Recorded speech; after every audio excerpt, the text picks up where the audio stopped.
말씀을 통해 은혜를 나누고자 합니다. 제목을 따라합니다. 주의 성령이 임하시면 아멘. 이 말씀 듣기 전에 저와 함께 계신 분들과 인사를 나누겠습니다. 잘 오셨습니다. 은혜 받으시다. 은혜 많이 받으시기 바랍니다. 잘 오셨습니다. 오늘 이렇게 거룩한 주일날 예배에 참여하신 여러분을 환영하고 축복합니다. 오늘 또 하나님께서 우리 각자에게 필요한 은혜를 더하여 주시고 성령으로 충만케 해주실 줄로 믿습니다. 아멘. 여러분, 우리가 이 세상을 살아가고 있습니다. 그런데 또 좋은 일도 있고 또 어려운 일도 또 많이 있고 또 힘든 일도 많이 있습니다. 여러분, 요즘 시대를 가만히 살펴보면은 젊은이들이 좀 많이 힘이 드는 경우를 보게 되는데 그러한 단어들이 사용되고 있습니다. 삼포 시대다. 연애와 결혼과 출산을 포기한 시대다. 이런 단어도 사용합니다. 또 오포 세대라고 합니다. 삼포에다가 또 취업과 내 집 마련까지 포기한 시대다. 또 칠포 세대라고 합니다. 거기에다가 인간관계와 미래의 희망까지 포기한 시대. 더 나아가서 올포 세대다. 모든 것을 포기한 세대. 그러니까 연애, 결혼, 출산, 취업, 내 집 마련, 인간관계, 미래 모든 것을 포기한 시대다. 이런 단어까지 나오고 있는 시대인데 그만큼 살기가 힘들고 어렵다는 이야기겠습니다. 여러분, 우리나라만 그런 것이 아니라 유럽 같은 데서는 교육 수준에도 불구하고 불안정한 고용 상황과 낮은 임금으로 인해서 그들이 뭐라고 했냐면은 1000유로 시대. 그래서 이 시대를 가리켜서 이케아 시대다. 이렇게 말하기도 합니다. 여러분, 1000유로는 우리나라 돈으로 130만 원 정도 되는데 이 130만 원밖에 수입이 되지 않아서 궁핍하게 살아가야 됨에도 불구하고 부모로부터 도움을 받지 않으려고 하기 때문에 궁핍함을 그대로 감내할 수밖에 없는 세대다. 그래서 이케아 세대, 1000유로 시대. 또 일본 같은 경우에는 사토리 시대다. 이렇게 말합니다. 이건 사토리는 깨달음, 달관, 득도라는 뜻으로 돈벌이나 출세, 연애나 여행 따위는 관심을 두지 않고 체념한 듯이 현실에 만족하며 살아가는 세대를 가리켜서 사토리 시대다. 이렇게 말하기도 합니다. 여러분, 우리나라만의 문제도 아니고 전 세계적으로 참 많은 분들이 살아가기 어려운 그러한 모습들을 우리가 보게 됩니다. 여러분, 그 가운데서도 우리 신앙인들은 믿지 않은 자들과 똑같이 우리도 포기하면서 절망 가운데 사는 것이 아니라 우리는 하나님을 바라보며 믿음으로 다시 한번 일어나야 될 줄로 믿습니다. 잠언 24장 10절에 보니까 네가 만일 환난 날에 낙담하면 내 심히 미약함을 본이리라. 이렇게 말씀해 주고 있습니다. 여러분, 우리가 낙담하면 안 돼요. 좌절하고 절망하지 말고 하나님 의지하며 내게 능력 주시는 자 안에서 내가 모든 것을 할 수 있느니라. 아멘. 말씀을 믿고 일어나야 될 줄로 믿습니다. 여러분, 사도 바울도 그는 믿음의 사람들에 대해서 이렇게 말합니다. 우리가 사방으로 우겨싸움을 당하여도 쌓이지 아니하며 답답한 일을 당하여도 낙심하지 아니하며 박해를 받아도 버림받지 아니하며 거꾸러뜨림을 당하여도 망하지 아니하고 우리가 항상 예수의 죽음을 몸에 짊어짐은 예수의 생명이 또한 우리 안에 나타나게 하려 함이라. 고린도후서 4장 8절에서 10절에 말씀해 주고 있습니다. 여러분, 오늘 본문에 나오는 말씀을 보니까 이렇게 되어 있습니다. 그 후에 내가 요엘서 2장 28절 그 후에 내가 내 영을 만민에게 부어주리니 너희 자녀들이 장래일을 말할 것이며 너희 늙은이는 꿈을 꾸며 너희 젊은이는 이상을 볼 것이며 이렇게 말씀해 주고 있습니다.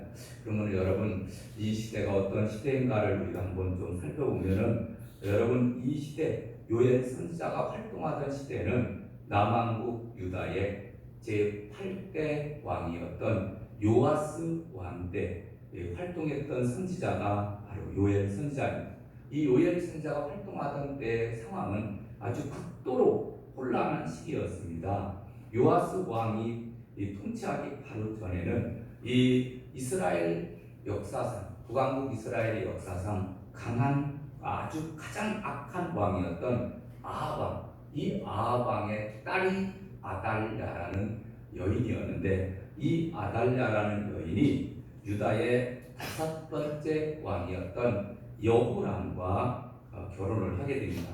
그래서 북왕국과 이제 남왕국이 혼인 관계로 인해서 서로 싸우지 않게 하기 위해서 혼인 관계를 맺게 되는데 아주 정말 잘못된 그러한 선택을 하게 됩니다. 그래서 이 북왕국의 아합 왕의 딸 아달랴와 여호람이 결혼을 해서 아이를 낳죠. 아시아라는 왕이 태어나게 되는데, 그래서 이 아시아가 그 뒤를 이어서 왕이 되게 됩니다. 그런데 이 아시아는 어머니의 꾀에 빠져서 아버지 보다도 오히려 이제 아합 왕의 가르침을 따르게 됩니다. 아합 왕의 가르침이라는 것은 하나님을 버리고 바알과 아세라 등의 우상을 섬기게 하게 됩니다. 그래서 하나님께서 역사하셔서 이 아시아는 왕이 되자마자 1년 후에 이 군대 장관이었던 예후와 전쟁을 통해서 죽음을 당하게 됩니다. 그랬더니 그 어머니 아달랴가 화가 나게 되어서 결국은 왕족들을 전부 몰살시키게 됩니다. 그리고 자기가 왕위에 오르게 되죠. 그래서 이 아달랴는 6년 동안을 통치하게 되는데 온 나라를 완전히 우상숭배의 나라로 변모시키게 되는 거예요. 그런데 그때 아달랴가 왕족들을 완전히 다 죽이는 가운데 막내 아이가 있었는데 갓난 아이가 있었습니다. 이 갓난 아이가 제사장, 그때 제사장이 바로 여호야다라는 제사장이 있었는데 여호야다가 몰래 숨겨두게 됩니다. 그래서 유모한테 보내서 이제 키우게 되는데 6년 동안을 키우게 되어서 이제 제7살이 되었을 때 이 여호야다 제사장이 몇몇 사람들과 함께 모의를 꾀하게 됩니다. 야, 지금 아달랴가 우리나라를 전부 다 바알을 숨기고 우상 숭배의 나라로 만들어 놨는데, 야, 이래서는 안 되겠다. 우리 이제 나라를 되찾자. 그래서 반란을 일으키게 되어지고 결국은 쿠데타가 성공하게 됩니다.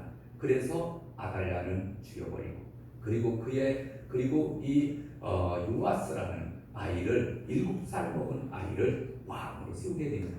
여러분, 지금 북한에 보니까 김정은이가 옆에 그 애기 데리고 다니면서, 여자아이 데리고 다니면서 자리에도 중앙 자리에도 앉히고 뭐 그러듯이 이 아달랴가 지금 통치를 하게 됩니다. 그 아달랴가 아니라 요아스가 통치하게 됩니다. 그래서 여호야다가 살았을 때는 이 요아스 왕이 종교 개혁을 일으키면서 정말로 나라를 그래도 잘 다스렸습니다.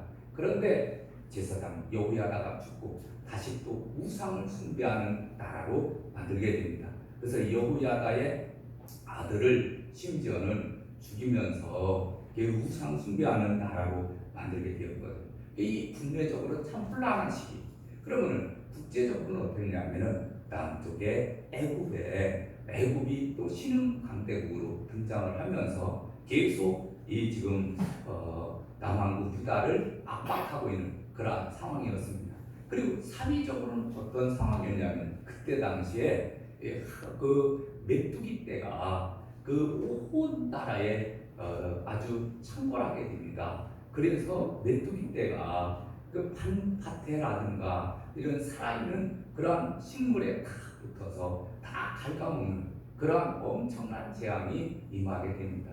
그래서 국가적으로도 그렇고 또 그 다음에 사회적으로 그렇고 그리고 또 경제적으로도 아주 피폐하고 황폐한 그러한 때 하나님은 누구를 택하냐면은 요엘 선지자를 택해서 바로 너희 이스라엘 백성들에게 이 말씀을 주는 거예요.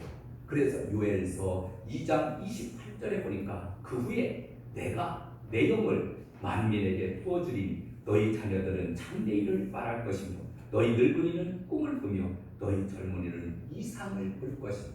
할렐루야. 그래서 비전을 가지고 꿈을 가지고 환상을 꾸면서 살아가라. 이렇게 말씀하는 것을 보게 됩니다. 여러분, 이 비전은 보이지 않는 상황에서 하나님이 열어주시는 길을 보는 것이 비전이거든요. 아무런 길이 정말 없는, 국가적으로도 우상을 숭배하고 황폐할 대로 황폐하고, 그 다음에 경제적으로도 모든 면이 정말 앞이 보이지 않는 그러한 캄캄한 가운데 있을 때 하나님께서 주신 말씀이에요. 여러분, 이 말씀을 가만히 묵상을 하면 오늘날 우리들의 상황도 올포 시대처럼 정말로 아무런 소망이 없다 이렇게, 여러분, 그러나 그 가운데서도 열심히 살아가는 사람이 있는가 하면은 이렇게 어렵게 살아가는 사람도 있는 이러한 시대, 여러분, 하나님은 오늘날 우리들에게 이 말씀을 주신 줄로 믿습니다. 아멘. 그래서 여러분, 상황이 아무리 어렵다 하더라도 우리는 마음을 빼앗기지 말아요. 우리에게 누가 계십니까? 하나님이 계십니다. 아멘. 내가 세상 끝날까지 너희와 항상 함께 있으리라 하시니라. 할렐루야. 하나님을 믿고 의지하면서 다시 일어나서 쉽게 전진해 나가야 될 줄로 믿습니다. 그래서 오늘 말씀을 통해서 우리가 다시 한번 힘을 얻어야 되는데, 여러분, 오늘 요엘서 2장 28절에 보면 그 후에 내가 내 영을 만민에게 부어주리니 라고 말씀합니다. 여러분, 여기서 내 영은 다른 영이 아니라 성령을 가르쳐주고 있습니다. 성령을 내가 너희에게 부어주겠다. 그래서 성령을 받게 되면은, 그러면은 오늘 나오는 말씀처럼 자녀들은 장래일을 말하고 늙은이는 꿈을 꾸고 젊은이는 이상을 보며 이런 역사가 나타나게 될 것을 말씀해 주고 있습니다. 여러분, 우리 모두가 다 성령 충만 받으시기를 주님의 이름으로 축원합니다. 아멘. 여러분, 성령이 뭘까요? 어떤 분은 이렇게 설명을 하기도 합니다. 물고기를 잡아서 어항에 넣었다가 해봅시다. 근데 이 어항에 넣은 이 물고기를 밖에다가 꺼져보냈습니다. 그러면 이 물고기는 살았습니까? 죽었습니까? 살아있죠. 팔딱팔딱 뛰죠. 그러나 이 물고기는 밖에다 놔두면 금방 죽고 마는 겁니다. 이 물고기는 어디에 들어가야 잘 살 수 있습니까? 물 속에 들어가야 잘 살 수 있는 거예요. 여러분, 마찬가지로 하나님께서 만세전부터 우리 인간을 창조할 때 어떻게 창조했는지 아십니까? 창세기에 나오는 말씀처럼 이제 우리에게 생명을 불어넣어서 살아있는 존재로 우리를 창조하신 줄로 믿습니다. 아멘. 그래서 살아있는 존재로 창조를 했는데, 그래서 하나님과 교제하며 하나님과 인격적인 교제를 나누며 살아갈 수 있는 그러한 존재로 우리를 창조한 거예요. 그런데 바로 우리가 바로 이제 아담과 하와가 범죄함으로 인해서 하나님과의 관계가 끊어지게 되었죠. 이 하나님의 영이 소멸된 그러한 삶을 살게 된 겁니다. 그런데 우리를 위해서 하나님은 독생자 예수 그리스도를 이 땅에 보내주시고 예수님을 믿음으로 말미암아 구원받게 하여 주시고, 예수님은 또 부활하시고 승천하시면서 내가 또 다른 보혜사를 너희에게 보내주시리니, 그래서 그 성령님께서 우리와 지금도 함께하고 계시는 줄로 믿습니다. 아멘. 여러분, 우리가 성령님과 늘 동행하며 살아야 됩니다. 물고기가 물을 떠나서 살 수 없는 것처럼 우리 인간은 하나님을 떠나서는 살 수 없어요. 그러면 하나님께서 우리 인간을 창조하실 때 원래 그렇게 만드신 거예요. 하나님께서 영을 부어 넣으셔서 우리를 만드셨기 때문에 늘 우리는 하나님의 품을 그리워할 수밖에 없고, 하나님께 예배할 때가 가장 편안하고 가장 은혜로운 그러한 삶인 줄로 믿습니다. 그래서 우리가 성령 충만한 삶을 살아야 되는데, 여러분, 성령이 임하시면 첫 번째, 주의 성령이 임하시면 영의 사랑으로 거듭나게 됩니다. 아멘. 왜 우리가 성령을 받아야 되냐면은 그 이유가 있습니다. 우리는 바로 성령으로 거듭나야만 하나님의 나라에 들어갈 수 있고 하나님의 일을 알 수 있고 하나님의 은혜 가운데 살 수 있기 때문에 우리가 성령 받아야 되는 거예요. 여러분, 어려운 시기에 힘들고 어려울 때는요, 더욱더 하나님께로 나아가서 성령 충만을 받게 될 때 이 세상을 넉넉히 이기며 살아갈 수 있는 줄로 믿습니다. 아멘. 여러분, 고린도후서 5장 17절에 보니까 그런즉 누구든지 그리스도 안에 있으면 새로운 피조물이라 이전 것은 지나갔으니 보라 새 것이 되었도다 라고 말씀합니다. 여러분, 우리는 거듭나서 이제 새로운 존재가 되었는데, 거듭나서 새로운 존재, 이제 구원받은 새로운 존재가 되었는데 바로 영으로 거듭나서 새로운 피조물이 된 줄로 믿습니다. 이 거듭남에 대해서 예수님께서는 이렇게 설명을 합니다. 요한복음 3장 3절에 보니까 예수께서 대답하여 이르시되 진실로 진실로 내게 이르노니 사람이 거듭나지 아니하면 하나님 나라를 볼 수 없느니라 이렇게 말씀합니다. 여러분, 우리가 교회 나오잖아요. 믿음생활 신앙생활을 합니다. 근데 여러분, 어떤 사람은 성령 받은 사람이 있는가 하면 어떤 사람은 성령을 받지 못한 사람이 있습니다. 성령을 받은 사람은 하나님의 나라가 이루어지고 그 다음에 예수님이 나를 위해서 십자가에 끌려 돌아가신 사실이 믿어지는 사람, 그 안에 하나님이 있는 사람, 하나님의 영이 안에 있는 사람은 거듭난 사람, 거듭나지 않는 사람은 늘 세상 것만 사랑하는 사람입니다. 여러분, 우리는 거듭나야 하나님 나라에 들어갈 수 있다 이렇게 말씀을 하는데, 이때 이 말을 누구에게 했냐면은 니고데모라고 하는 사람에게 했습니다. 그래서 니고데모가 이렇게 예수님께 묻는 거예요. 예수님, 사람이 늙으면은 어떻게 날 수 있사옵나이까? 두 번째 모태에 들어갔다가 날 수 있사옵나이까? 여러분, 이렇게 다 큰 사람이 거듭난다고 해서 엄마 뱃속에 돌아갔다 나올 수 있어요? 없잖아요. 조그만 어린아이만 2.5kg 정도 되는 이 조그만 아이만 겨우 엄마 뱃속에서 나오는데, 이렇게 60kg, 80kg 되는 그러한 사람이 어떻게 엄마의 뱃속에 들어갔다가 다시 나올 수 있습니까? 이게 불가능하거든요. 이해가 잘 안 되는 거예요. 그때 예수님께서 하시는 말씀이 뭐라고 말씀하느냐면은 요한복음 3장 6절에 보니까 육으로 난 것은 육이요 영으로 난 것은 영이니 내가 네게 거듭나야 하겠다는 말을 놀랍게 여기지 말라. 그래서 어머니의 모태로부터 태어난 것은 육으로 난 것이고, 그 다음에 다시 거듭난다라는 것은 영으로 나는 것이다 라고 말씀하면서 요한복음 3장 8절에 성령으로 난 사람이라고 분명히 말씀해 주고 있습니다. 거듭난 사람은 어떤 사람이냐? 성령으로 태어난 사람이다, 그런 얘기예요. 여러분, 우리가 육으로 태어날 때는 어머니의 도움으로 태어났지만 이제 거듭날 때는, 영으로 태어날 때는 성령의 도우심으로 우리가 태어나서 하나님의 사람으로 그렇게 바뀌어지게 되는 줄로 믿습니다. 여러분, 이게 이해가 될까요? 안 될까요? 좀 이해가 안 되죠? 이렇게 여러분들이 이해를 하시면 됩니다. 여러분, 마치 애벌레가 나비가 되는 것과 같습니다. 이제 곤충의 알이 부화를 합니다. 그러면은 부화하게 되면은 애벌레가 태어납니다. 애벌레가 막 기어다니면서 이제 먹을 것 찾아 먹게 되죠. 근데 이 애벌레가 어느 정도 자라게 되면 그 다음에 이제 꼬치를 짓고 그 다음에 그 속에 들어가게 됩니다. 그리고 이제 꼬치를 깨고 그 다음에 나오는데, 그때 나오는 게 바로 뭡니까? 나비가 되어서 나오는 거예요. 여러분, 나비가 그냥 이 세상에 날아다니는 나비가 그냥 생기는 게 아닙니다. 애벌레가 그 다음에 꼬치를 깨고 그리고서 뚫고 나오는 것이 바로 나비거든요.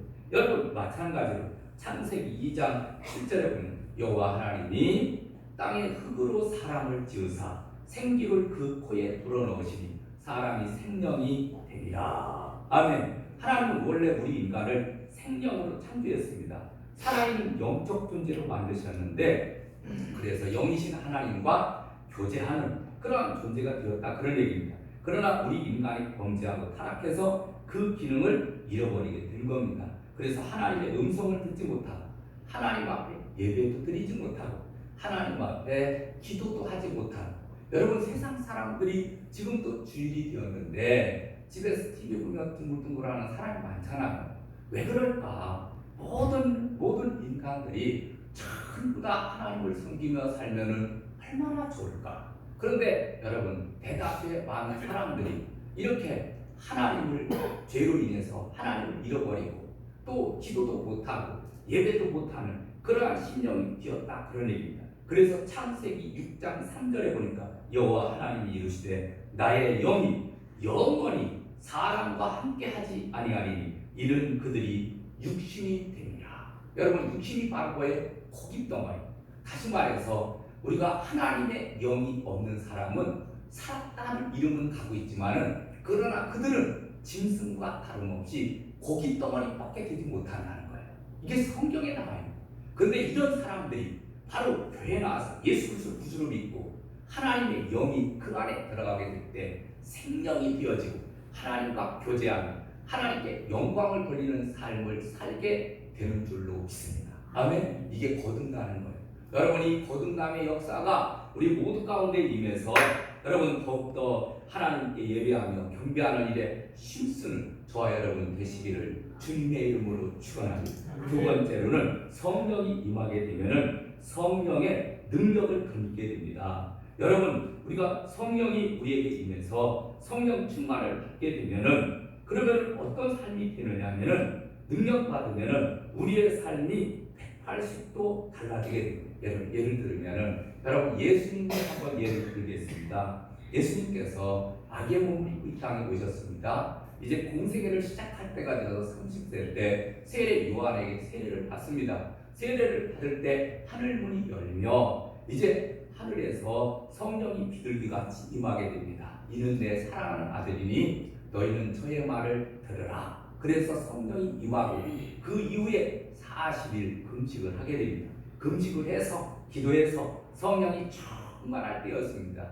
시험하는 자가 예수님께로 다가오게 됩니다. 굶주린 예수님께로 와서 돌덩이가 떡덩이가 되게 해서 먹으라. 이렇게 육체적인 욕망을 자극합니다. 이때 예수님 뭐라고 말합니까? 사람이 떡으로만 사는 것이 아니요 하나님의 입에서 나오는 모든 말씀으로 살 것이니라. 아멘. 그 다음에 또 이제 예수님께 다가와서 성전 꼭대기에서 올라가서 만인이 보는 앞에서 뛰어내리라. 그러면 주의 천사들이 너를 호위하고 보호할 것이다. 이렇게 자극을 합니다. 다시 말해서 정신적인 욕망을 자극을 해서 시험을 합니다. 이때 주 너의 하나님을 시험치 말라. 이기게 됩니다. 세 번째로는 높은 산 위에서 이제 천하만국의 영광을 보여주면서 나한테 한번 절해라. 누구에게 절하라는 거예요? 마귀에게 절하라는 거예요.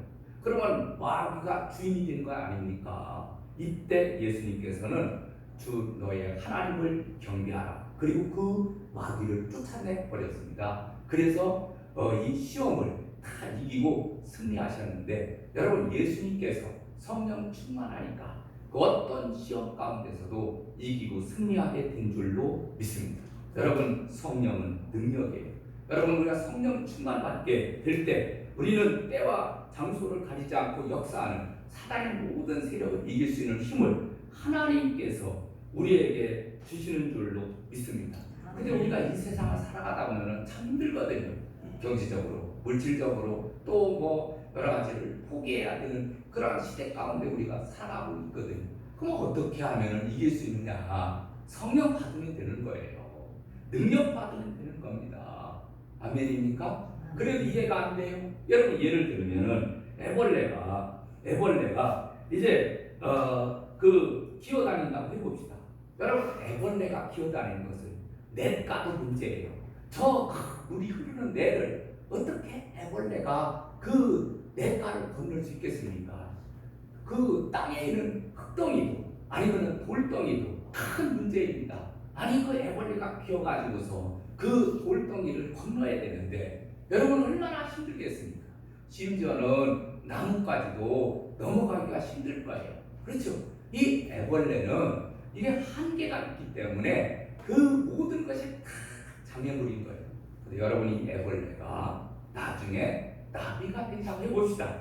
벌벌 나는 나비가 되게 되면은 위에서 내려다보면서 여러분 길가에 있는 이 볼드 그 다음에 나뭇가지도 그 어떤 것도 다 내려다보면서 아마 웃으면서 이 나비가 웃으면서 즐기면서 날 거예요. 여러분 인생이 바로 그런 거예요. 여러분 우리가 성령 받지 않았을 때는 모든 것이 힘든 거예요. 가정에도 힘들고 직장 생활도 힘들고 살아가는 모든 일들이 힘들고 문제이고 고통이고 그 걱정거리 근심거리밖에 없는 거예요. 근데 여러분 성령 충만 받으면 하나님이 우리에게 능력을 주시고 이글 힘을 주시는데 관조하면서 모든 것이 다 하나님의 은혜 가운데 주시는 것을 알거든요.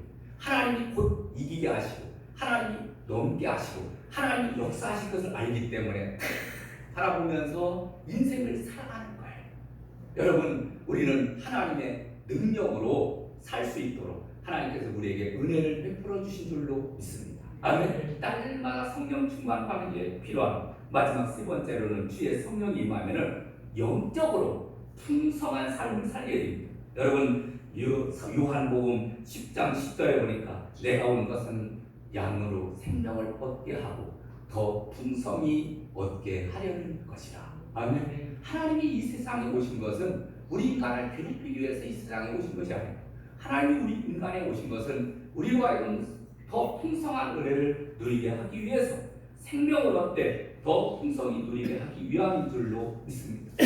여러분 시편에 가면은 시편 말씀 중에서 정말 하이라이트가 시편 23편 말씀이거든요. 이 다윗이 지은 시입니다. 여러분 다윗은 그는 왕이 되기 이전에 그는 사울 왕에게 10년 동안 쫓겨다니던 삶을 살았습니다. 그래서 수많은 시편 가운데 그 고난 가운데 지은 시가 바로 이 다윗이 지은 시가 시편 아닙니까? 근데 왕이 되기 전에 사울 왕에게 쫓겨다녔어요. 그러면 왕이 되었을 때는 편안하냐? 그렇지 않습니다. 그는 압살롬이라는 아들이 있었는데 이 압살시켜 죽일 놈이 아버지를 죽이고 자기가 왕이 되겠다고 쿠데타를 일으킨 거예요. 그래서 아들이 쿠데타를 일으키니까 죽일 수 없고 살릴 수 없고 도망다니는 거예요. 나중에 그 장군이 아들을 압살롬을 죽이잖아요. 이때 다윗이 통곡하는 거예요. 내 아들 압살롬아, 내 아들 압살롬, 차라리 내가 죽었으면 좋을 것을. 이렇게 그야말로 아들이 괴롭혀서 그리고서 쿠데타 일으키고 그리고 그 아들로 인해서 고통 가운데 살아가는 모습을 보게 됩니다. 그런데 그런 가운데서도요, 그는 시편 23편에 뭐라고 이야기를 하냐면 여호와는 나의 목자시니 내게 부족함이 없으리로다. 그가 나를 푸른 풀밭에 누이시며 쉴만한 물가로 인도하시는도다. 내 이름을 소생시키시고 자기 이름을 위하여 의의 길로 인도하시는도다. 내가 사망의 음침한 골짜기를 다닐지라도 해를 두려워하지 않을 것은 주께서 나와 함께 하시니라. 주의 지팡이와 막대기가 나를 안위하시나이다. 주께서 내 원수의 복전에서 내게 상을 차려주시고 기름으로 내 머리에 바르셨으니 내 잔이 넘치나이다. 내 평생의 선하심과 인자하심이 반드시 나를 따르리니 내가 여호와의 집에 영원히 살리리라. 아멘. 이렇게 찬양을 하는 거예요. 하나님이 나의 목자가 되어서 기름으로 내 머리에 바르셨는데 나는 부족함이 없습니다. 나는 부족함이 없습니다. 이게 바로 은혜 받은 자의 삶이에요. 우리가 인생을 살아가다 힘들고 어려운 일 많이 있습니다. 그러나 하나님은 그런 가운데서도 우리가 은혜 가운데 살면 풍성하게 지금도 채워주시는 줄로 믿습니다. 우리의 인생은 밑빠진 독에 물붓기와 같이 계속해서 물을 부으나 다 빠져나가는 거예요. 그래서 심지어는 돈을 아무리 벌어도 돈에 대한 욕심은 채워지지 않고 권력과 명예, 쾌락은 모든 것이 다 채워지지 않는 게 우리 인생이거든요. 그래서 여러분 밑빠진 독에 물을 채우는 방법은 물 속에 푹 잠궈버리면은 채워지는 거. 여러분 바로 우리 인생도 마찬가지입니다. 우리가 힘들고 어려울 때는 성령 속에 팍 들어가는 거예요. 성령에 충만해서 성령 안에 사로잡히게 되면은요 아무리 어떤 문제가 있고 힘든 일이 있다라고 다 이겨내가고 견딜 수 있는 줄로 믿습니다. 여러분, 힘들고 어려운 여러분, 우리 힘내시고 더 성령 충만해서 믿음을 가지고 승리하며 살아가는 저와 여러분 되시기를 주님의 이름으로 축원합니다. 찬양 드릴까요? 찬송가 184장 드리겠습니다.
하나님 우리에게도 성령의 충만함을 주시고 능력을 주시옵소서. 모든 문제를 뛰어넘을 수 있는 은혜를 주옵소서. 주여 한번 크게 외치고 동성으로 기도합니다. 주여